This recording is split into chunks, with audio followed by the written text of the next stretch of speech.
बैतनिया नामक गांव में लाजर नाम का एक व्यक्ति बीमार पड़ा। वह मरियम और मार्था का भाई था और प्रभु यीशु का प्रिय मित्र भी। जब उसकी हालत बिगड़ने लगी, तब उसकी बहनों ने तुरंत यीशु को संदेश भिजवाया, हे प्रभु, जिसे तू प्रेम करता है वह बीमार है। यह सुनकर यीशु ने कहा, यह बीमारी मृत्यु की नहीं बल्कि परमेश्वर की महिमा के लिए है, ताकि उसके द्वारा परमेश्वर के पुत्र की महिमा हो। परंतु यह जानने के बावजूद कि लाजर बीमार है, यीशु 2 दिन और वहीं रुके। फिर उन्होंने अपने चेलों से कहा, हम फिर यहूदिया को चले।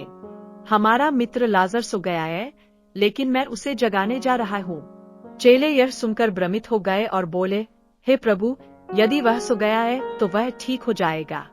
तब यीशु ने स्पष्ट किया, लाजर मर गया है, और मैं इसलिए वहां नहीं था ताकि तुम विश्वास करो। जब यीशु बैतनिय्याह पहुंचे, तब लाजर को मरे 4 दिन हो चुके थे। मार्था यीशु से मिलने आई और रोते हुए बोली, प्रभु, यदि तू यहाँ होता तो मेरा भाई न मरता। लेकिन मैं जानती हूँ कि जो कुछ तू परमेश्वर से मांगेगा वह तुझे देगा। यीशु ने कहा, तेरा भाई जी उठेगा। मार्था ने उत्तर दिया, हाय, अंतिम दिन में। तब यीशु ने उसे एक गहरा सत्य बताया, पुनरुत्थान और जीवन में ही हूँ। जो मुझ पर विश्वास करता है वह यदि मर भी जाए तो भी जिएगा। क्या तू इस पर विश्वास करती है? मार्था ने कहा, हाँ प्रभु, मैं विश्वास करती हूँ कि तू ही मसीह है।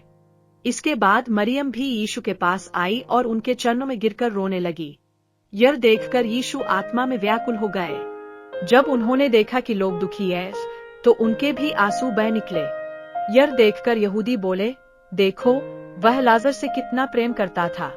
फिर यीशु लाजर की कब्र पर पहुंचे, जो एक गुफा थी, और उसके मुंह पर पत्थर रखा था।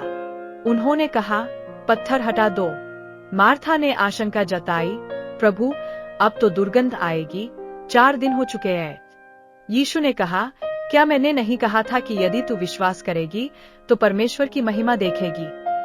फिर यीशु ने आंखें ऊपर उठाई और प्रार्थना की, हे पिता, मैं तेरा धन्यवाद करता हूँ कि तूने मेरी सुन ली है। फिर उन्होंने ऊंचे स्वर में पुकारा, हे लाजर, बाहर आ। और आश्चर्यजनक रूप से लाजर, जो मर चुका था, कफन से लिपटा हुआ बाहर निकल आया। यीशु ने कहा, उसे खोल दो और जाने दो। यह देखकर वहां उपस्थित बहुत से लोगों ने यीशु पर विश्वास किया।